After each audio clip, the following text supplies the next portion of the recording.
Good morning, good afternoon, good evening, everyone here and abroad at home. Again, my name is Diallo, and we are going to be doing current events for this Monday, June 7th, 2021.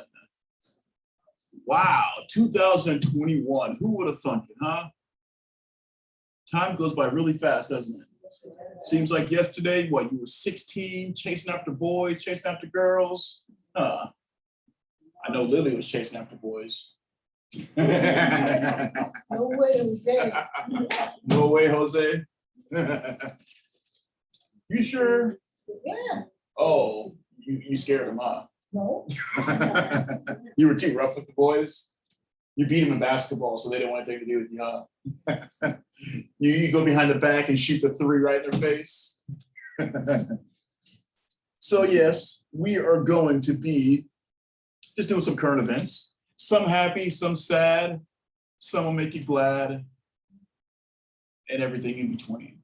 And we're always going to finish with our advice column, so our Ask Amy column, which I love, and then our News of the Weird, which is always fun.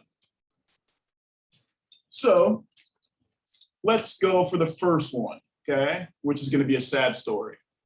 This is about the VTA shooting that happened in San Jose 2 weeks ago, where a disgruntled employee went to his job in San Jose, which was the VTA, which is the San Jose transit system, little trains.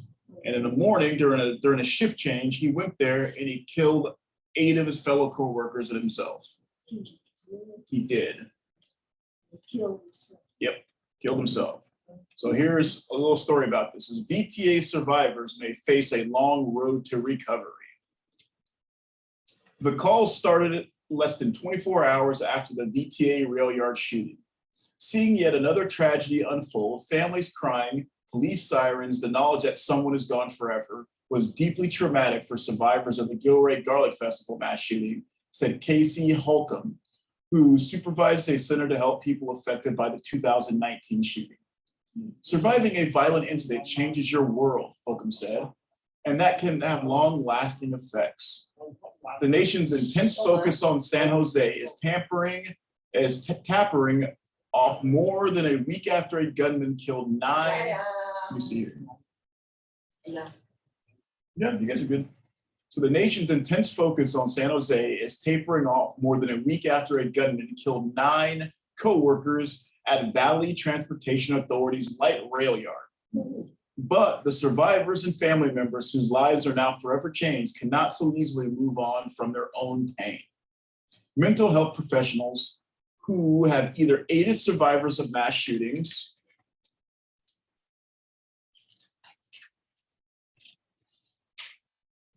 or work with trauma victims say what lies ahead is a difficult but not insurmountable road.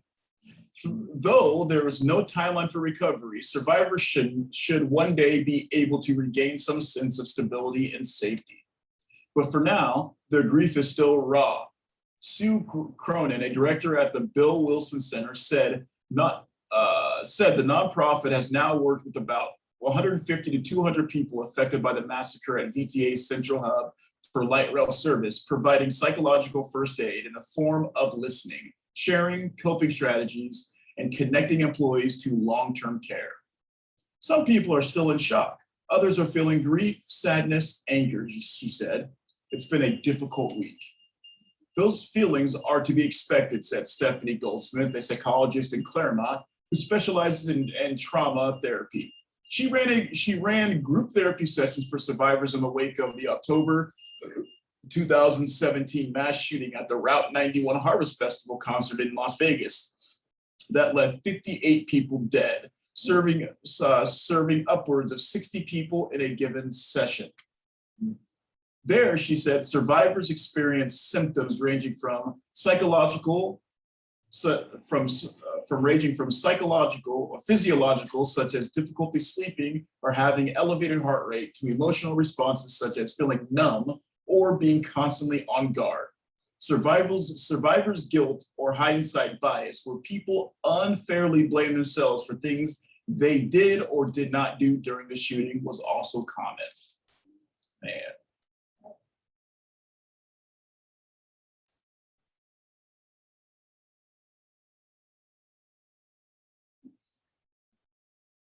Several services are available to victims' families and those in communities who may need counseling and support, according to the Santa Clara County Behavioral Health Services Department. So yeah, that's sad, huh? Yes.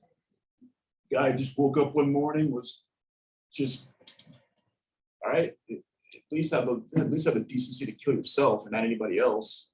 Like, why would you take other people with you? It makes no sense. It's like you have a couple stories of airline pilots who commit suicide during one of their flights. So they take everybody with them. Ooh. Yeah, airline pilots. Yeah. I think it was an Egyptian Air, that airline Egyptian Air, that happened about 20 years ago. Where it turned out the guy committed suicide and took, 150 people with him. Just terrible. It happened in Europe too. The head pilot, the first officer, went to the bathroom, so he went out of the cockpit, and they locked the cockpit obviously from the inside. And when he came back, the second officer, the co-pilot, wouldn't open the door, and they flew into a mountain. Oh, what? Yep. Terrible.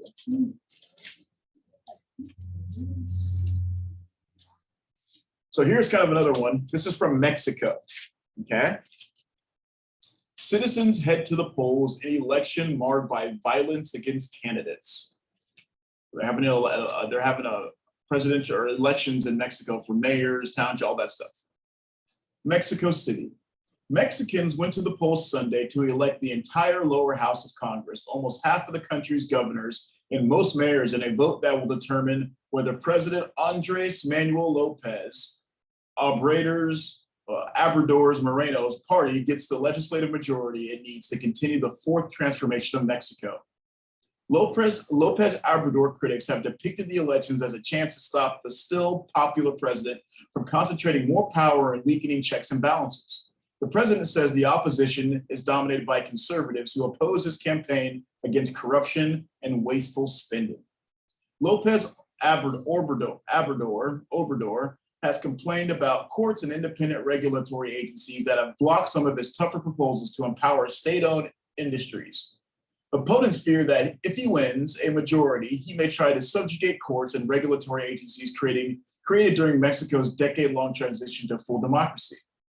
The violence marked the days leading up to the vote. On Saturday, an employee of the state prosecutor's office in Chiapas, who was not authorized to be quoted, said 5 people were carrying voting material to polling places were ambushed and killed on a rural highway.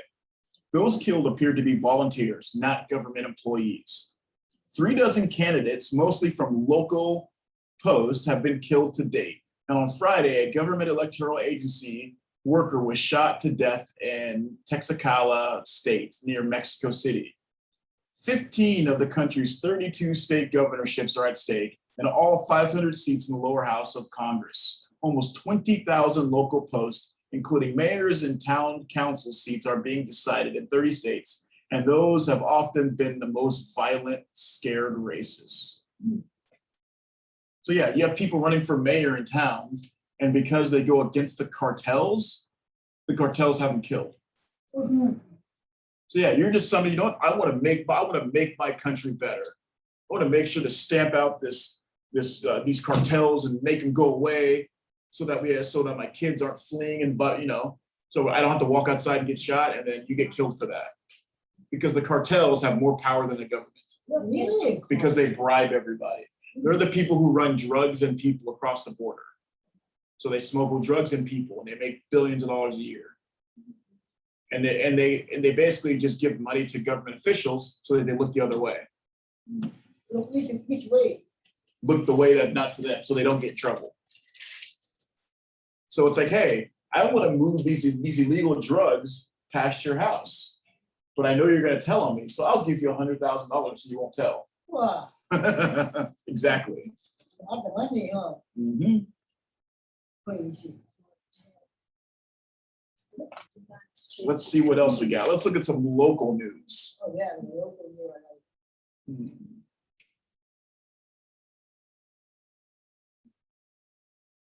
Here we go, San Mateo County.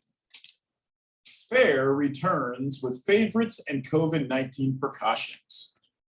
Carnival rides, pig races, live concert, and COVID-19 vaccines. The first Bay Area County Fair of the post-pandemic era opened its gates this weekend with all the fun and plenty of precautions.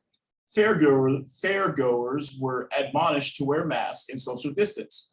Those who hadn't been vaccinated could be jabbed for free on site and receive free admission plus a $20 food voucher and 4 ride tickets. We are excited. We are excited to welcome the community back to the fairgrounds to enjoy all the attractions, activities, food, and traditions. We missed last year. Justin Aguino, Fair Operations Manager, said in his announcement of the festivities, by offering the opportunity to get vaccines at the fair, we want to encourage the entire community to get vaccinated so we can all safely enjoy the fair for years to come. For more Bay Area residents, this could be the only opportunity for an up-close and personal county fair experience until autumn, when Alameda County hosts its fair, rescheduled from summer to October 22nd through the 31st. Because of pandemic limits, Contra Costa County officials postponed their next event until next May, saying the decision to cancel the 2021 fair did not come lightly. Santa Clara County Fair officials are opting for a drive-through version in July and August, with exhibits and fair food by no carnival rides. How do you have a drive-through county fair? That doesn't even make any sense. You drive through and you get, that doesn't make any sense. That's weird. In San Mateo, one of the perennial fair draws, the live concerts, free with fair admission, are going forward this week with socially distanced seating. Taking to the stage at the first night were rappers Coolio and Young MC, as well as C+C Music Factory. The fair will reopen Wednesday with cover band Journey Revisited, followed by Petty Fever, and on Thursday, Credence Revelation on Friday. That's good, right? They had Coolio, man. Coolio. I've heard Coolio in a long time. Coolio. Let's see.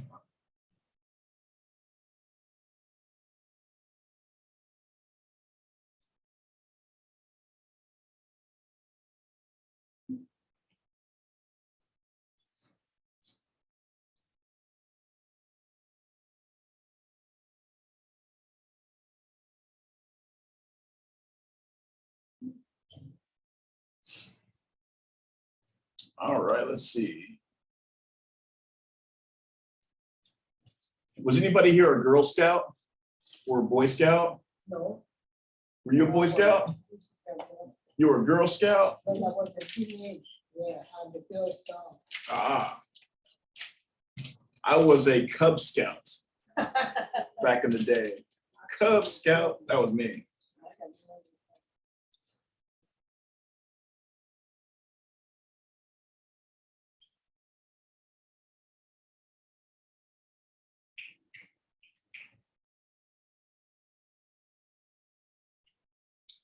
This is from Hawaii.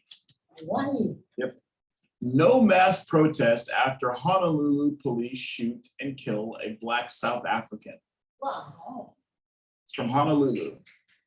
Lindsay Maini and her South African husband moved to Hawaii, where she grew up, believing it would be safer to raise their 2 Black children here than in another U.S. state. In April, 3 months after they arrived, Honolulu police shot and killed her husband, 29-year-old Lindani Mahani, who was Black.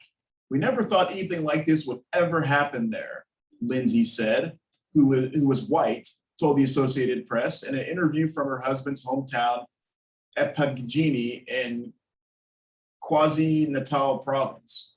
To some, Ladani May's death and the muted reaction from residents is a reminder that Hawaii isn't the racially harmonized paradise it's held up to be.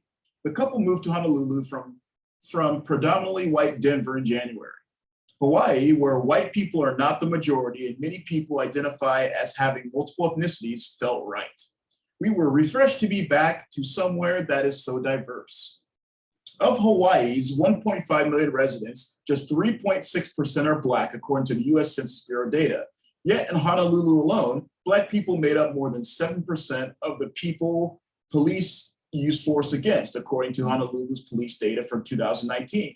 While there have been some local gatherings and small protests decrying Mahaney's death, it hasn't inspired the passionate outrage seen elsewhere in the aftermath of death of George Floyd, a Black man killed last year by a white officer in Minnesota, and other killings by police. Mahaney's death would have generated mass protest in any other American city, said Ken Lawson, a Black professor at the University of Hawaii's law school.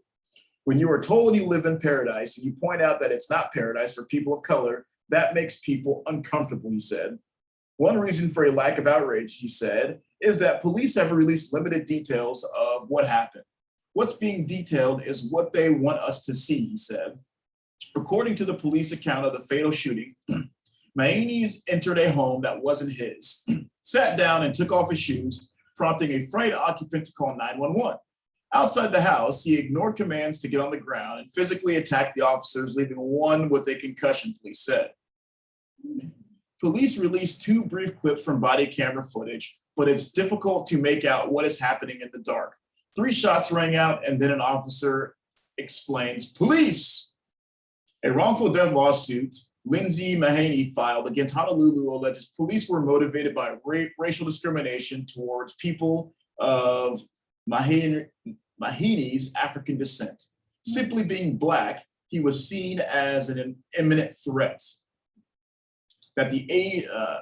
Simply being Black, he was seen as an immediate threat that the Asian woman who called 911 needed to be protected from, she said. Well, no, he was in her house in the middle of the night. I would call 911 too. I mean, just in my house at 1 o'clock in the morning. I don't know. Well, first I would be like, what are you doing at my house? I actually wouldn't call 911. I would actually try to talk to him. That's just me. Now retired police chief Susan Ballard, who was white, said at the time that officers reacted to Mahaney's behavior, not his race. This person seriously injured the officer and their lives were in jeopardy, she said. Mahaney's widow thinks he mistook the home for a Hare Krishna temple next door. Earlier in the day, the family had visited culturally significant places as they drove to Oahu's North Shore. At one point, the couple prayed together, she recalled, because something felt off. He seemed stressed.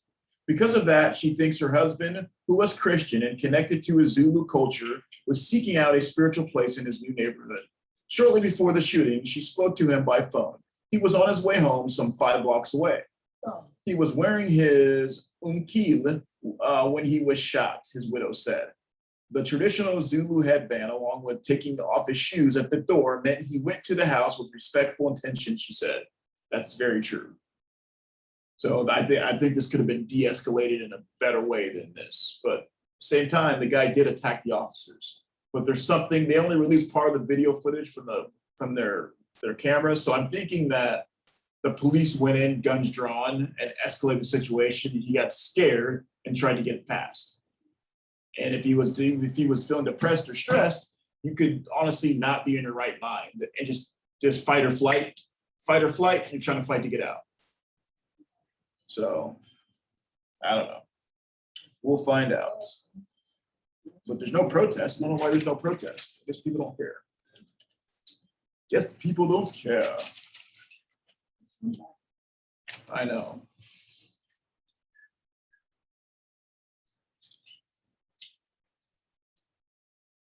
So let's read some happy news, huh? Yeah. Some happy news from the Queen of England's family. Ooh, that's interesting. Harry and Meghan welcome daughter. The second baby for Prince Harry and Meghan is officially here, a healthy girl who arrived on Friday. The couple welcomed their child, Lily Diana Mottenbaum Windsor at 11:40 a.m. at Santa Barbara Cottage Hospital in Santa Barbara. A spokesperson said Sunday their daughter weighed in at 7 pounds, 11 ounces.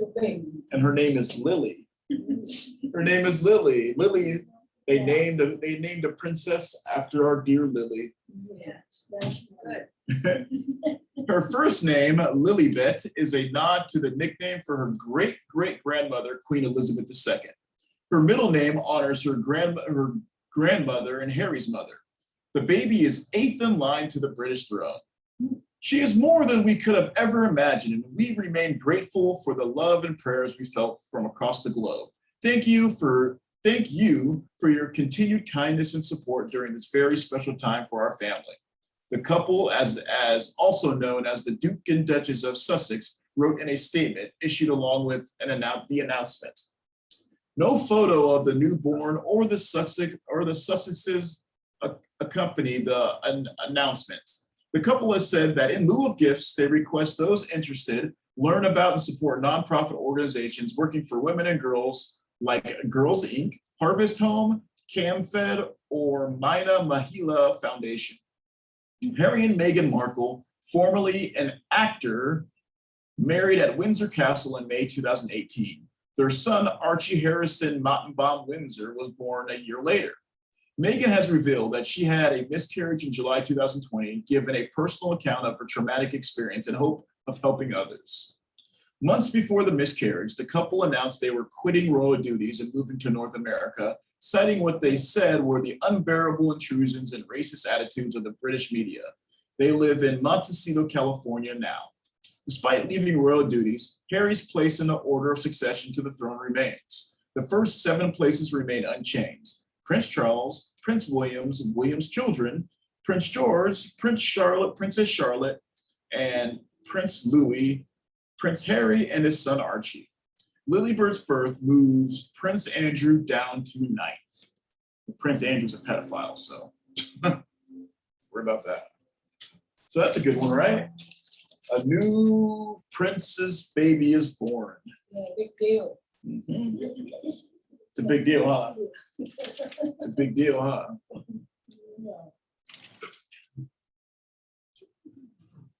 Here's some sad news. Oh, I wanted to. Here's some very, very sad news, okay? So bear with me. Famed Pumpkin Festival canceled for a second year due to COVID-19. So no pumpkin festival. Citing the long lead time needed for planning, the organization of the annual Half Moon Bay Art and Pumpkin Festival have canceled the popular October event for a second consecutive year. Cameron Palmer, chairman of the Half Moon Bay Beautification Committee, said it was a heartbreaking decision to make because it affected so many nonprofit groups, artisans, and musicians. However, he said in a statement, with the ongoing COVID-related health and safety restrictions and limits on event attendance capacity, as well as the many critical months of intense planning and significant upfront investment and expense required to bring all the moving parts together, it simply adds up to an impossible and impractical equation for ungated events. The group also has canceled plans for the city's 4th of July parade. Aww. Terrible, right?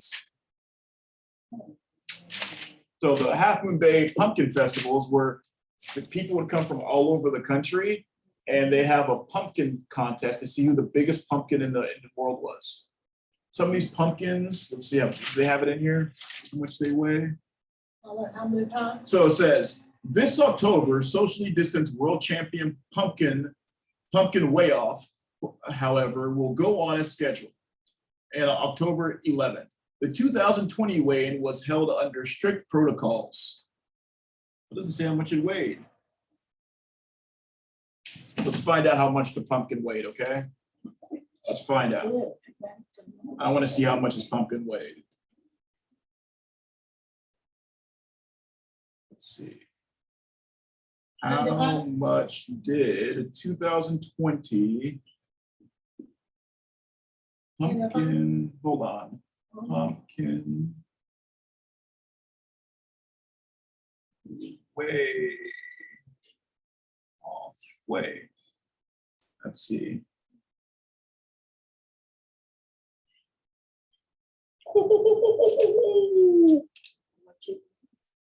So let's read the story. Travis Ganger's 35-hour drive from Minnesota to Half Moon Bay's 47th annual Safeway World Championship Pumpkin Weigh-Off paid off on Monday.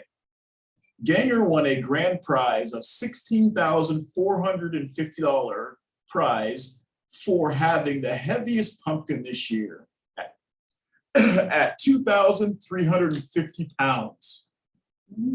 That's how big the pumpkin was. That's a big pumpkin, isn't it? Yes. 2,300 pounds? That's a big pumpkin, isn't it? How did they go through there, huh? They put it on the back of a truck. They put it on the back of an 18-wheeler and they drove it across the country. That's a big one, huh? Big money, huh? I know. Big money. All right. So now we're going to look at our advice column, okay? Our Ask Amy and our Miss Manners. So let's see.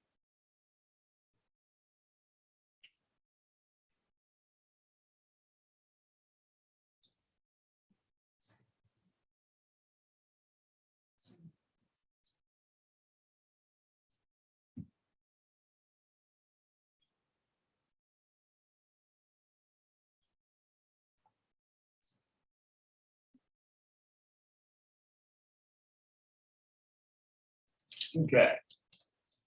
So this one's from the Ask Amy advice column. It's titled Recovering Addict Feels Guilty. So you guys know what an addict is? Yes, somebody deal with drugs. Somebody who's could be addicted to drugs, alcohol, gambling, sex, anything. Anything could be an addiction, but the main ones are alcohol, drugs, gambling, and sex. Those are the main ones. Let's see. Dear Amy, I am a wife and a mother. 6 years ago, I had an affair. Oh, It went on for about 3 months. At the time, my son was 3 years old and I was an active addict, making so many bad decisions. My husband found out about it. My husband found out about all of it and wanted to work through it. I fully expected him to divorce me and take our son away because I was not a good mother or a good wife. I've been sober for 6 years now, and I still feel so guilty. I used to have dreams at least once a week about infidelity, whether it was me or my husband being unfaithful. After these dreams, I would wake up crying and hyperventilating. Now the dreams occur every 4 to 6 months. How do I stop this? My husband has forgiven me, and I thought I had forgiven myself, but clearly there are still some unresolved feelings on my part. Do you have any ideas for me? That's, man. She had at the time, she was probably addicted, I would say, to opiates, that's my guess, or alcohol. She had a 3-year-old child, and she cheated on her husband. She had an affair for 3 months. And instead of her husband, she thought her husband was going to divorce her. And instead, he was very forgiving and understanding. That's a good husband, right? You get married, you're going to stay married through everything. At least I believe that, right? I truly believe that. If I get married, we're going to be married through thick and thin. Because marriage is a process. It's not all going to be honeymoon, right? There's people who've been married for 80, 90 years. I'm sure. How long have you been married for? How long have you two been married? How many years have you been married to her? Yeah.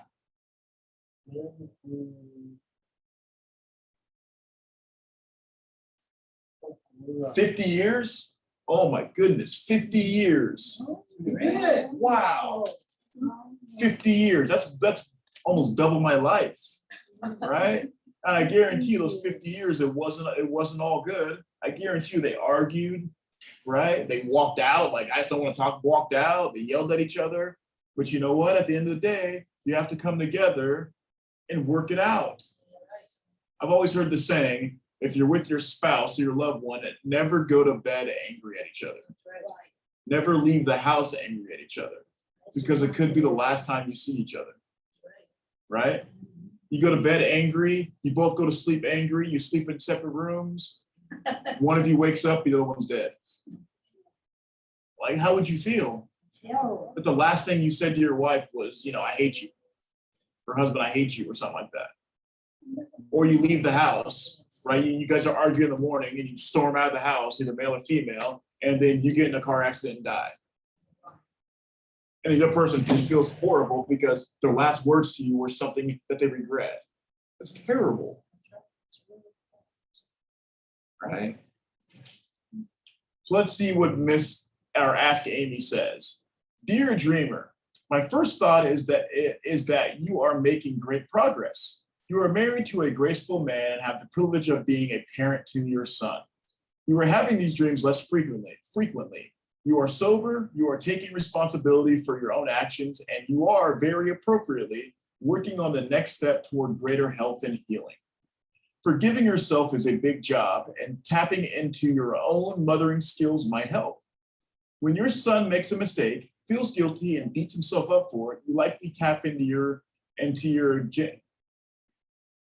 gentlest self in order to comfort him. You need to learn how to apply this skill, this very parental sort of gentleness toward yourself. Your challenging tendency to be forgiving toward yourself likely goes back further than your addiction and infidelity. Dreams are your mind's way of narrating your story, but you actually write that story during your waking life. Keep going and keep writing.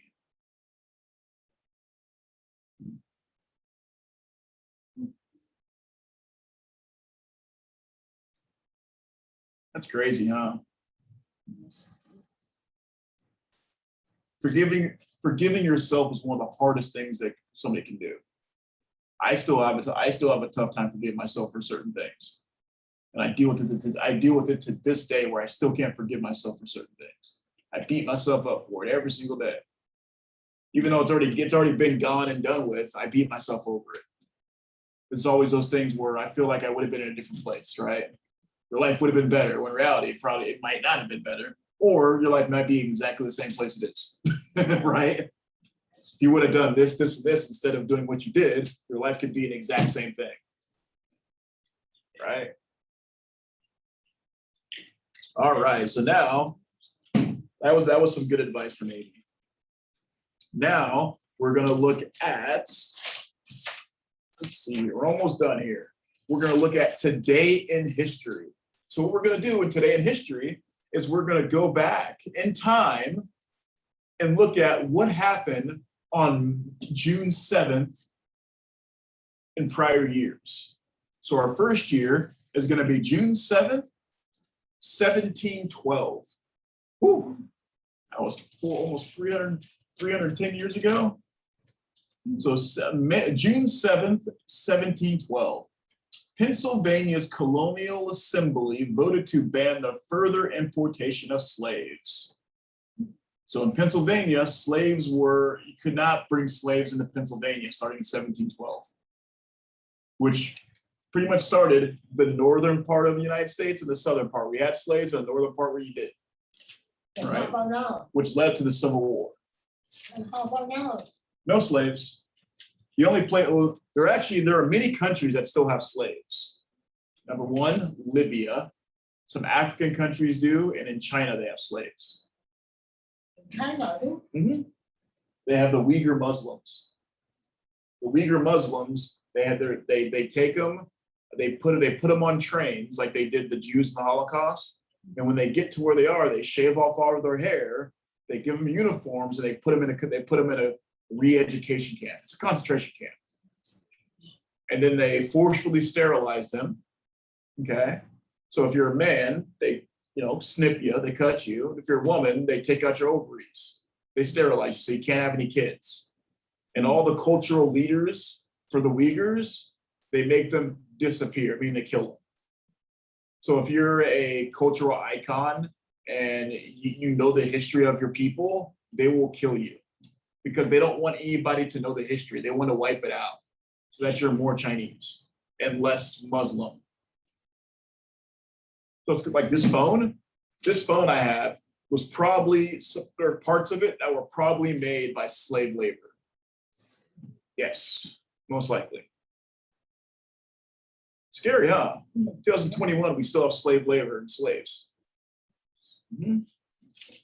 All right, so June 7th, 1776.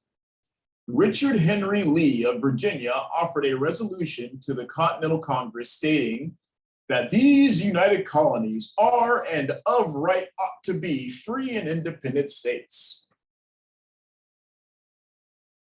Yeah, so he wanted to be he wanted Virginia to be a free and independent state and not part of the colonies. So June 7th, 1942. We only have one of our participants here that was in World War II. That's George. He's not here today, but he served in World War II. So June 7th, 1942, the Battle of Midway ended in a decisive victory for American naval forces over Imperial Japan, marking a turning point in the Pacific War. So that was the time where you had the Japanese fleet, which is this big bottle right here, and you had the American fleet, this little thing right here. And the Americans, this has all happened in the Pacific, okay? Naval, so on the water. The Americans, boom, destroyed the Japanese fleet. And that was a turning point in World War II, which put the Americans on the offensive. Because we sunk their two biggest carriers. Yep. So, June 7th, 1929, the sovereign state of Vatican City came into existence. So what's so significant about Vatican City? That's where the Pope is, Vatican City. It's actually the world's smallest country. It's a country. It's about the size of, actually Berkeley's bigger than the Vatican City. The city we're in now is bigger than a country. Another small country is Luxembourg. Luxembourg is a very small country. They speak French there. Very small country. You guys, you know who Tom Jones is? Yeah, he turns 81 today. Tom Jones turns 81. Yep. Liam Neeson, almost 7 years old. Jeez.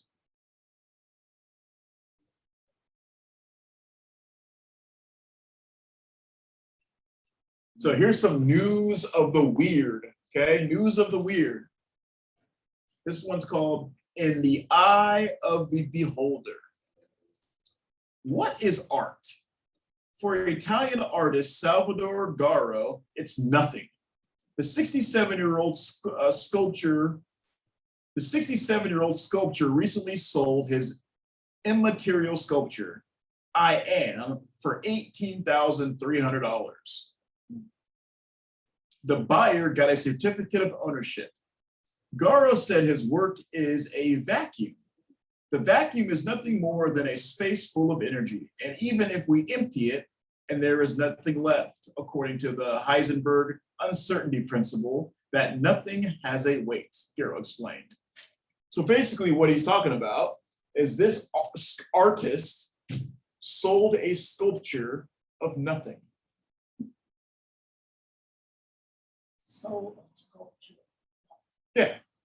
So he literally put tape, in a square, and the sculpture was there, it was nothing. Does that make sense? So he sold it for $18,000, it was nothing. Like literally nothing. He said it was there, but it was really nothing there. And somebody bought it for $18,000. It's a hell of a scam, isn't it? Yes. I wish I would have thought of that. All right. So thank you again for joining me for Current Events. My name is Diallo. Thank you for joining me. Hope you enjoyed. And away we go.